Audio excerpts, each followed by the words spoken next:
Team India క్రికెట్లో batting దిగ్గజాలు సచిన్, విరాట్ కోహ్లీ. ప్రపంచంలో ఎంతోమందికి స్ఫూర్తి.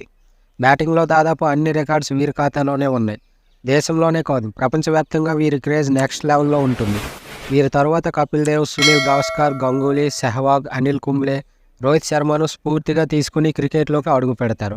కానీ టీమిండియా వికెట్ కీపర్, బ్యాటర్ మాత్రం దక్షిణాఫ్రికా దిగ్గజం ఏబీ డివిలియర్స్ తనను ఎంతగానో ప్రభావితం చేశాడని చెప్పుకొచ్చాడు. జీవితంలో తనకు తండ్రి ఆదర్శమని, క్రికెట్ ఫీల్డ్లో మాత్రం ఏబీ డివిలియర్స్ తనను ఎంతగానో స్ఫూర్తి అని రాహుల్ అన్నారు. ఐపీఎల్లో రాయల్ ఛాలెంజర్స్ తరపున 2013-15లో రాహుల్ డివిలియర్స్తో డ్రెస్సింగ్ రూమ్ను షేర్ చేసుకున్నాడు. తన దగ్గర నుంచి ఎంతో నేర్చుకున్నానని ఈ కర్ణాటక బ్యాటర్ స్టార్ స్పోర్ట్స్తో తన అభిప్రాయాన్ని తెలియజేశాడు. కోహ్లీ, గిల్ అదే సమయంలో ఆర్సీబీ తరపున ఆడారు. ఇంగ్లాండ్తో తొలి టెస్ట్ ఆడిన తర్వాత తొడకండరాలు పట్టేయడంతో ఆ తర్వాత సిరీస్ మొత్తానికి దూరమయ్యాడు రాహుల్. గత 2 వారాలుగా అతను బీసీఐ వైద్య బృంద పర్యవేక్షణలో చికిత్స పొందాడు.